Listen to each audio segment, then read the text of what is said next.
Jusqu'à 9h, Good Morning Business.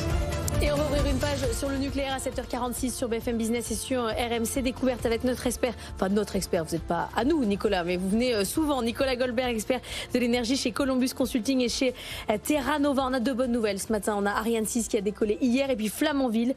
Ça y est, c'est dans les prochains jours. C'est parti. Qu'est-ce que ça va changer dans la production d'électricité française ?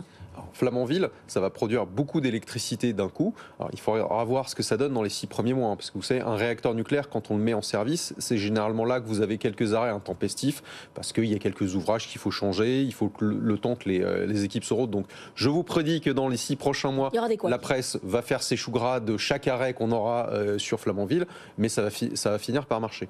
En termes de puissance, c'est à peu près l'équivalent de la centrale de Fessenheim. À Fessenheim, on avait 2 réacteurs, les moins puissants de tout le parc. Flamanville, c'est à peu près la même puissance. Ça va être quelque chose comme 1,5-2% de l'électricité française. Donc ça va apporter... Sur un seul site, donc quand même c'est... Alors sur un seul site qui existait, en fait. Et c'est ça qui est intéressant avec le nucléaire, c'est que vous avez une artificialisation des sols qui est quand même assez limitée pour une production de puissance et d'électricité qui est très forte. Donc on aura plus d'électricité. Ça c'est bien. Ensuite, vous savez, il y a 2 étapes pour décarboner l'économie. Il y a produire plus d'électricité bas carbone et électrifier. Et là, en ce moment, on est plus en surproduction électrique en France. Alors on peut se dire, c'est bien, ça veut dire que les risques de blackout sont loin. Ça n'existe plus, ouais. Ça n'existe plus. On exporte beaucoup et ça, c'est très intéressant pour la balance commerciale. Ça rapporte. Par contre, il faut électrifier parce que ce qu'on voit, c'est que la consommation électrique baisse. Il y a des rémanences du plan de sobriété là-dessus. Il y a aussi une baisse de production industrielle. On a aussi une électrification des usages qui va moins vite que prévu dans le chauffage, dans le véhicule électrique. La production d'hydrogène, ça va marcher, mais ça a un petit peu de plomb dans l'aile. Donc on voit qu'il faudra accélérer sur la production bas carbone. Et là, Flamanville, le PR de Flamanville va apporter quelque chose, mais il faudra aussi électrifier les usages à l'aval. Alors on n'a pas beaucoup parlé ni d'énergie, ni de nucléaire, ni de plein d'autres sujets, mais enfin celui-là sur le nucléaire est quand même fondamental pour l'avenir de notre pays. Ça fait partie de notre attractivité, bien sûr, les questions nucléaires. Qu'est-ce qui vous fait peur dans les prochains mois ? Parce qu'on va expédier les affaires courantes, mais le nucléaire a besoin de quoi ? Alors, déjà, je trouve qu'on a quand même parlé beaucoup d'énergie dans cette campagne. De renouvelables. On a parlé des factures. On a parlé des factures. Et ça, c'est déterminant parce qu'on sait qu'il y a énormément d'investissements à faire sur le système électrique, dans les réseaux, dans le nucléaire, dans l'éolien offshore, dans les autres renouvelables.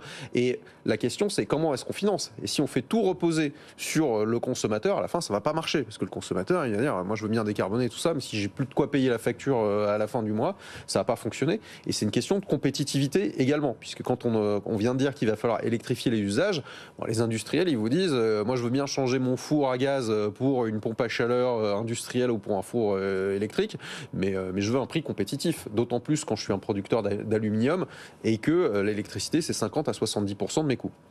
La clé de lecture maintenant, c'est qu'on a une Assemblée nationale qui est très divisée, il va forcément falloir faire des coalitions, donc il faut regarder les positions de chacun et surtout il faut regarder qui a besoin d'une décision maintenant.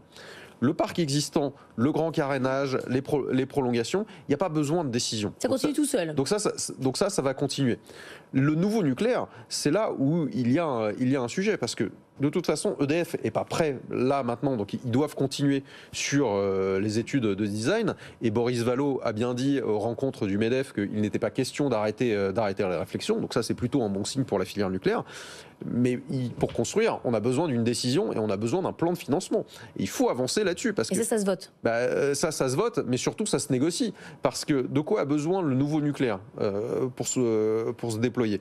On a besoin d'un contrat pour différence, c'est-à-dire un prix de l'électricité garanti, comme les renouvelables, et il y a besoin aussi d'une avance remboursable pour faire diminuer le coût du capital et garder un chantier qui est compétitif. Parce que ce qui coûte dans le nucléaire, c'est pas la construction, c'est comment est-ce que vous le financez. Et là, on va être bloqué. Donc ça veut dire que, et ça Marine Tondelier l'avait dit aussi, on touchera pas au parc nucléaire existant. Par contre, pour le nouveau nucléaire, ça va être Elle a dit aussi, on verra ça plus tard, parce que là on a des sujets sur lesquels on doit s'accorder. Le nucléaire. Le nouveau nucléaire, il était clair et net que la France insoumise et les écologistes écologistes voteront pas des subventions pour le nouveau nucléaire. Le Parti communiste et les socialistes pourraient se laisser convaincre. Donc c'est pour ça que ça va aussi beaucoup dépendre de la future coalition. Mais là, on voit que ça va pas se lancer tout de suite. C'est pas très grave en soi, puisque si on continue les études de design, si on continue les réflexions sur le financement, ça peut ne pas plomber la filière. Il y a la question par contre de la représentation de la France en Europe. Qui sera le ministre? Ce fameux club des pays du nucléaire qui a poussé Agnès Pannier-Runacher. Du coup là, il n'y va plus. Elle avait déjà changé de poste. Elle avait déjà changé de poste, mais Roland Lescure et Bruno Le Maire tenaient le poste. Qui tiendra ce poste? C'est une grande question. On a vu par le passé que les intentions de la ministre ou le ministre en charge comptaient énormément là-dedans. Et pour terminer, là où il y aura un grand impact, et vous en avez parlé ce matin, c'est pour le cycle combustible, c'est pour Orano. Parce que là, par contre, sur la gestion des combustibles usés, des déchets et du retraitement, il y a plein de décisions qui sont en attente. Pourquoi? Parce qu'on a qui ne font pas consensus, là. Qui font pas consensus, qui font encore moins consensus que la construction des réacteurs nucléaires, le cycle combustible. Et pourtant, c'est un point majeur. Pourquoi? Parce qu'à l'AG, on entrepose des combustibles usés, on voit que ça déborde un petit peu, donc Orano dit on va essayer de densifier la piscine en attendant qu'il y ait une autre installation qui soit construite.